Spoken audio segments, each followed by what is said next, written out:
Cláudio, nós estamos ao vivo aqui com o deputado Biratã Sanderson, que é presidente da Comissão de Segurança Pública e Combate ao Crime Organizado da Câmara dos Deputados, para a gente falar um pouco mais sobre esse assunto, né? O noticiário hoje está voltado aí para essa questão. Deputado, seja bem-vindo. Como é que o senhor acompanha, como presidente da Comissão de Segurança Pública da Câmara Federal, a notícia de que nós tivemos 2 presos que fugiram, estão desaparecidos de uma penitenciária federal de segurança máxima que fica em Mossoró, no Rio Grande do Norte? Há alguma coisa que a Câmara Federal possa fazer nesse caso? Muito bom dia ao senhor. Bom dia, Pedro, Cláudio Humberto, Sônia e Thaís. Nós estamos estarrecidos com o que está acontecendo, não só nessa questão da fuga inédita ou das fugas inéditas no sistema prisional federal, mas eu confesso e conheço o sistema, né, de carreira. Eu sou da Polícia Federal, estou atualmente presidindo a Comissão de Segurança Pública, mas eu conheço, inclusive, as prisões federais. O que está acontecendo no Brasil hoje é produto, sim, do descaso que temos presenciado nos últimos 13 meses com aqueles que têm obrigação de fazer o enfrentamento, de aplicarem programas e projetos firmes, sérios, responsáveis no enfrentamento da criminalidade, e isso nós não temos visto. Ao contrário, temos ouvido, invariavelmente, interlocutores do atual governo, de diversos ministérios, não só do Ministério da Justiça, dando mensagens de amenidades ao crime organizado. Então, eu particularmente estou indignado, né, porque essas fugas macularam o sistema prisional federal brasileiro, que tinha como marca, na sua história, quase 20 anos, nunca tinha sido encontrado sequer um celular dentro de uma das celas dos presos, muito menos fugas. Então, essas 2 fugas, né, são emblemáticas, negativamente, claro, e a Câmara dos Deputados, a Comissão de Segurança Pública, vai agora convidar, convocar, ouvir o ministro da Justiça e todas as autoridades que tenham responsabilidades, e não podem fugir delas, tenham responsabilidades acerca dessas 2 fugas, que são reveladoras de algumas situações e indicam que a segurança pública do Brasil vai muito mal. Eu chego a dizer que nós estamos próximos de um caos, porque várias regiões metropolitanas brasileiras estão aí tomadas pelo narcotráfico. Esses 2 criminosos que fugiram eram faccionados ao Comando Vermelho, né? Então, Deputado, vamos agir sim. deputado, bom dia, bem-vindo aqui ao nosso programa. O senhor é delegado da Polícia Federal, né? O senhor é de carreira, é policial de carreira, conhece, como disse, esses presídios de segurança máxima que são mantidos pela Polícia Federal ou pelo Ministério da Justiça, Polícia Penal Federal, né?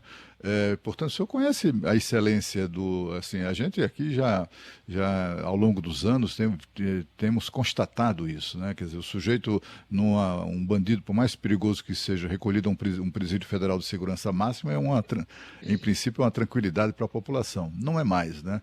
Com a sua experiência e com o conhecimento que tem dos presídios, o que é que o senhor acha que pode ter acontecido que possibilitou essas fugas? Primeiro, o encorajamento, a audácia dos apenados, faccionados. Porque essas notícias que nós aqui fora temos, eles também têm lá dentro, de que hoje há uma espécie de vistas grossas ao enfrentamento ao crime organizado, de que o governo que está aí 13 meses depois não implementou uma única operação contra Comando Vermelho, contra a PCC, contra qualquer tipo de facção organizada de delinquentes que atacam a sociedade brasileira. Então, eles ouvem lá dentro e se encorajam. Segundo, houve, não tenho a menor dúvida, negligência por parte daqueles que fazem a custódia e a guarda dos presos. Inadmissível 2 presos saírem a passos, não foi túnel, não foi uma captura com helicópteros, não utilizaram explosivos, nada disso. Saíram a passos. Então, a negligência na minha observação, claro, a Polícia Federal agora vai fazer uma investigação e vai apurar em toda a extensão o que de fato aconteceu. Mas a informação que temos é que ambos saíram a passos. Isso é inadmissível, negligência pura, que precisa ser duramente penalizada para evitar futuros casos. Nós temos 5 presídios federais no Brasil. Um em Brasília, que é ali ao lado da Papuda, no mesmo complexo ali, são vários presídios, e ali está o presídio federal. É um caixotão, né? Para quem conhece, sabe o que eu vou dizer. É praticamente impossível de tu fugir de um desses complexos prisionais federais. Porque a estrutura de pessoal, capital humano, câmeras, os muros são altos, enfim. Então, temos um presídio federal em Brasília, um em Mossoró, Rio Grande do Norte. Mossoró, inclusive, era um dos exemplos de boa administração, boa gestão, obviamente, sem nenhuma fuga. Temos um em Campo Grande, né? Outro em Catanduvas, no Paraná, e outro em Porto Velho, em Rondônia. Então, esses 5 presídios federais tinham como marca, não tem mais, o ineditismo de fugas. Nunca tinha acontecido uma rebelião sequer, nem um celular tinha sido apreendido até então, e essas 2 fugas, então, não por acaso, maculam, destroem essa tranquilidade, como disse a Sônia, que a população tinha. Opa, o sujeito está lá, num complexo de alta segurança, né, como estão aí, por exemplo, Marcola, Fernandinho Beiramar. Se esses 2 sujeitos, né, faccionados ao Comando Vermelho, né, de nomes desconhecidos, mas eles têm alta periculosidade. Lá no Acre cometeram barbaridades. Ambos são oriundos do Acre. Então, planejaram conjuntamente e tiveram apoio de fora. Eles lá fora foram resgatados, já tinha logística, etc. Isso quer dizer que eles se comunicavam com o mundo externo. Isso tudo tem que ser agora apurado com muito detalhe para que os responsáveis sejam imediatamente penalizados. Exatamente, como disse o senhor, assim, isso passou de todos os limites, né? Se faltava alguma barreira a ser derrubada, foi com esse episódio de Mossoró. Eu nem preciso dizer para o senhor que isso é notícia internacional. E tristemente, assim, tá, Brasil, o país da violência. Que coisa. E eu queria saber, assim, o senhor, na sua experiência parlamentar, quando o senhor chega no Congresso para propor um projeto que dê mais segurança para a população, porque esse cenário que está aí hoje em dia só interessa para bandido, o que o senhor ouve de volta, de retorno? Por que as coisas não estão indo para frente? O que está faltando, deputado? Falta vontade política, não tenho a menor dúvida, né? A Câmara dos Deputados, o Senado Federal, ela, e não é de hoje, sempre foi assim, ela tem impulsos a partir do governo de turno, né? Então, ali, a liderança do governo, por exemplo, que indica quais são os projetos que o governo é favorável ou é contra, né? Projetos, todos eles, que endureçam a vida de criminosos, que dificultem a vida da vagabundagem, dos faccionados, todos eles estão parados.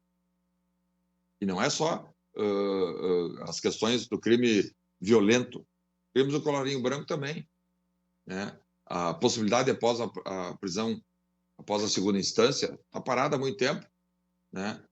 Nós já tínhamos dificuldades, eu mesmo, logo que cheguei à Câmara, no meu primeiro mandato lá em 2019, movimentamos para que a prisão após a segunda instância e o fim de foro privilegiado fossem imediatamente votados. Movimentamos ali, achamos que ia ser fácil, quando vimos um batalhão, um grupo grande de deputados da esquerda dizendo não queremos, né? Da esquerda, e diga-se de passagem, muitos do tal do Centrão também. Então, ambos os projetos, fim do foro e prisão após a segunda instância, parados há 5 anos já na Câmara dos Deputados. O projeto que aprovamos na Câmara dos Deputados do fim das saidinhas, que são saídas temporárias. Aprovamos na Câmara, agora o Senado, depois de 1 ano, mais de 1 ano, melhor, quase 1 ano e meio, o Senado, depois de 1 ano e meio, aprovou na CCJ, né? Aprovou um requerimento de urgência também e vai ao plenário. Pelo que consta, o projeto foi modificado, então volta à Câmara.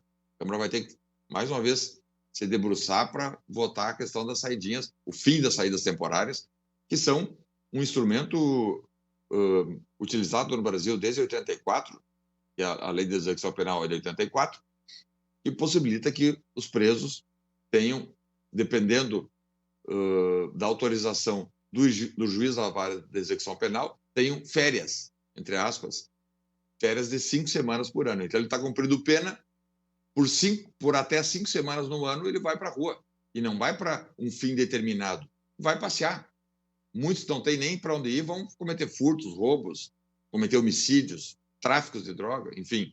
Então, há, sim, falta de vontade política do Congresso Nacional como um todo, que, notadamente nos últimos 13 meses, tem um freio de mão puxado, porque a liderança do governo, tudo aquilo que diz respeito ao enfrentamento, ao combate, à coibição do crescimento das facções delitivas, tudo aquilo que diz respeito a isso, há uma trava ali, porque conceitualmente o atual governo não quer fazer o enfrentamento às organizações criminosas. Isso está muito claro para mim. Deputado Sanderson, presidente da Comissão de Segurança Pública e Combate ao Crime Organizado, está ao vivo conosco aqui no Jornal Gente.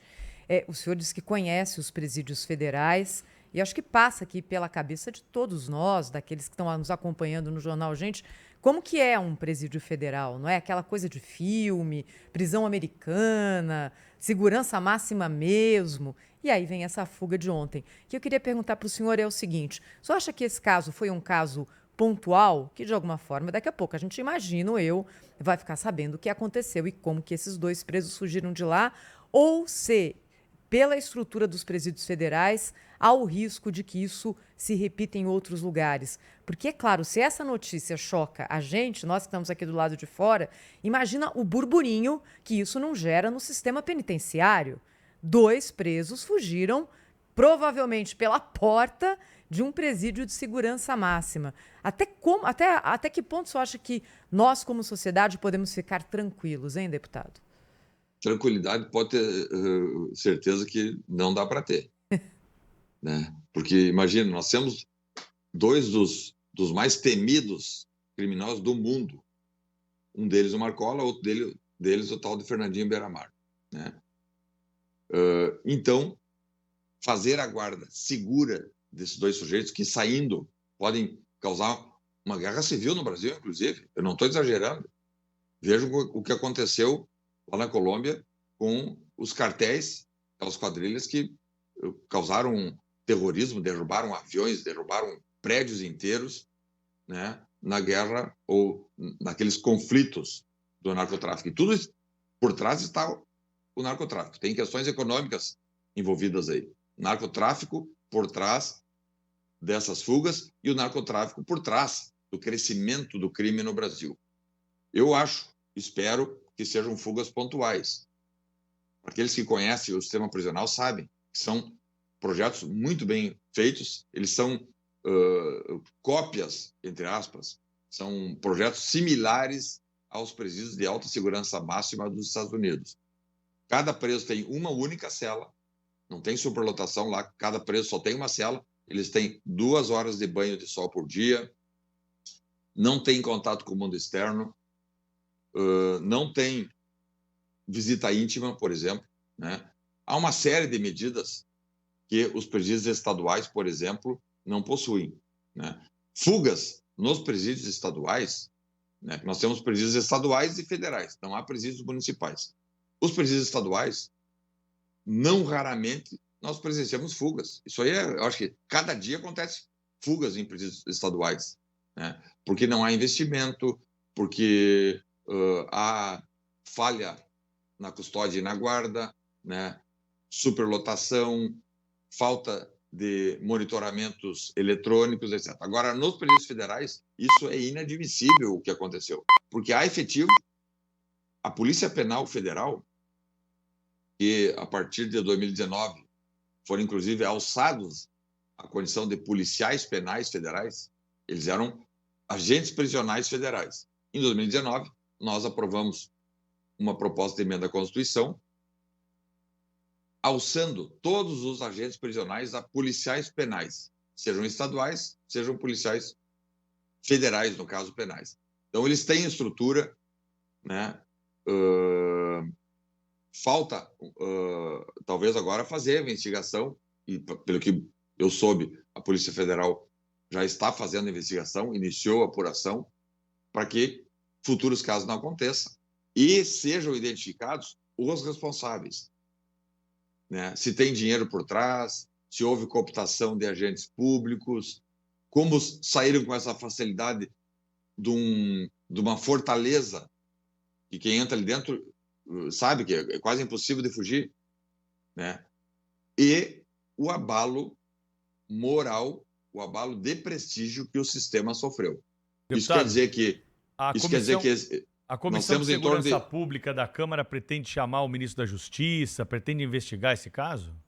Com certeza. Nós, inicialmente, convidaremos, muito provavelmente, o ministro da Justiça, o novo ministro da Justiça. Se ele não quiser comparecer, nós faremos uma convocação, né? E convocação, isso tem previsão constitucional, artigo 50 da Constituição Federal, diz que ministros convocados, havendo pertinência temática, e a Comissão de Segurança Pública é a comissão que fiscaliza e faz o controle do Ministério da Justiça e Segurança Pública, então o ministro é obrigado a comparecer. Agora, deputado, é preciso lembrar também que o atual ministro da Justiça, há cerca de um ano atrás, ainda ministro do Supremo Tribunal Federal, ele defendeu o desencarceramento, né? Talvez esses criminosos mais perigosos tenham entendido errado a mensagem do ministro. O ministro certamente defende o desencarceramento de bandidos como eles chamam, de menor teor ofensivo, alguma coisa dessa natureza. Mas eu queria mudar rapidamente de assunto, deputado, para perguntar sobre essa polêmica que se estabeleceu no Carnaval de São Paulo, na escola de samba Vai-Vai, com o desfile. Uma escola de samba que fez exaltação em vários momentos ao crime e condenou o trabalho da polícia, ou pintou os policiais, sobretudo militares, como se fora demônios, etc. Mas houve ali a participação de um ministro de Estado dos Direitos Humanos, o ministro Silvio Almeida, num carro alegórico ao lado de um delinquente que vandalizou um monumento público e etc. Eu queria saber isso. A Comissão de Segurança vai também se ocupar desse assunto? Porque a gente sabe os sinais são péssimos. O ministro, por exemplo, foi aquele ministro que patrocinou a vinda a Brasília da dama do tráfico, né? E agora ele aparece no desfile de uma escola de samba suspeita de envolvimento com o crime organizado. É tudo muito estranho, tudo muito esquisito. A sua comissão, a comissão que o senhor preside de Segurança Pública, pretende se debruçar sobre esse assunto? Cláudio, nós vamos com certeza nos debruçar, continuar a ter a maior atenção possível, porque durante o ano passado, nós ficamos o ano inteiro cobrando, por exemplo, do Ministério da Justiça e Segurança Pública, porque o Ministério da Justiça no Brasil é muito mais Ministério da Segurança Pública do que Ministério da Justiça, né? Já que Polícia Federal, Polícia Rodoviária Federal, Polícia Penal Federal, Força Nacional de Segurança, todas as forças estão subordinadas ao Ministério da Justiça. Então, é o Ministério da Segurança, né? E precisamos cobrar políticas concretas, efetivas do Ministério da Justiça. Cobramos durante o ano passado todo e não veio nada. Aliás, nós chegamos... Problema na comunicação com o deputado Ubiratã Sanderson, que é o presidente da Comissão de Segurança Pública e Combate ao Crime Organizado da Câmara dos Deputados, tratando aqui conosco sobre os assuntos ligados à segurança pública, principalmente essa questão aí da fuga, né, de bandidos perigosos da penitenciária de Mossoró, no Rio Grande do Norte. Vamos ver se a gente não conseguisse restabelecer o contato com o deputado. Agora sim, ele estava respondendo a pergunta do Cláudio sobre essa questão da escola de samba Vai-Vai, né, que teve aí em seu desfile uma crítica ao trabalho da polícia com a presença de um ministro de Estado durante o desfile. O senhor falava quando nós tivemos uma interrupção aí, deputado. Por favor, prossiga. Perfeito, Pedro e Cláudio Humberto. Então, nós cobramos durante o ano passado todo alguma medida efetiva, concreta, porque só conversa, a população está cheia de conversa fiada. Então, nada, nenhuma proposta, nenhum projeto, para enfrentamento e para conter o crescimento dos delinquentes que têm assustado o Brasil. E, mais uma vez, eu digo, como o Cláudio falou, tudo é sinal numa sociedade. Mensagens, né, que indicam para cá, indicam para lá. Vejam, no governo anterior, apenas mensagens direcionadas ao enfrentamento com operações depois efetivas, mas mensagens dizendo que não seria permitido o empoderamento e o crescimento do crime organizado, e o crime reduziu. Nós tivemos uma redução aí importante de homicídios, inclusive. Mas, atualmente, não temos visto nada. As mensagens são como essas aí no Carnaval, em São Paulo, né? Com a promiscuidade. Numa sociedade sadia, não há espaço para delinquência, para contraventores, para criminosos, para traficantes estarem imiscuindo-se na sociedade. Quando se permite isso, é sinal que nós estamos numa sociedade doentia, que está padecendo, que está sofrendo, e ali adiante, inclusive, podemos entrar em caos no âmbito da segurança pública. Essa é a receita exata que nós não podemos seguir. Essa relação do Estado, da sociedade, que busca ser sadia, com aqueles que manejam o crime, não pode haver relação. A relação do Estado com o mundo criminoso é apenas para fazer investigações, fazer as condenações e jogar esses criminosos na cadeia. A relação de Estado e mundo criminoso não pode ser outra a não ser a relação numa persecução penal e depois da prisão. Essas ações que nós temos presenciado desde janeiro do ano passado são sequenciais. Quando o ministro da Justiça, o então ministro da Justiça, Flávio Dino, vai no Complexo Tamaré fazer uma visita de amenidades, o que o ministro da Justiça e Segurança Pública tem que ir na favela da Maré, né, onde estão ali os principais líderes do tráfico do Rio de Janeiro? Mas, deputado, a questão específica... Vai fazer o que específica da escola de samba Vai-Vai, o envolvimento do ministro, isso será investigado pela comissão que o senhor preside? Não, a comissão vai com certeza apurar, vai convocar todos aqueles que tiveram esse envolvimento. Há já, Cláudio, uma possibilidade e um indicativo de que nós podemos buscar aí a implantação de uma CPI, Comissão Parlamentar de Inquérito, na Câmara, não mista, apenas na Câmara, para apurar essa relação que temos presenciado no último ano, sobretudo, do Estado com a criminalidade. E aí entra também essa questão da Vai-Vai, e essa relação espúria, uma relação indigna, que não pode contar com a nossa complacência e não vai contar. Queria agradecer ao deputado federal Sanderson, que é o presidente da Comissão de Segurança Pública e Combate ao Crime Organizado da Câmara dos Deputados. Falou ao vivo aqui no Jornal Gente. Obrigada, deputado. Até a próxima. Obrigado, bom dia. Bom dia. Bom dia. Na sequência,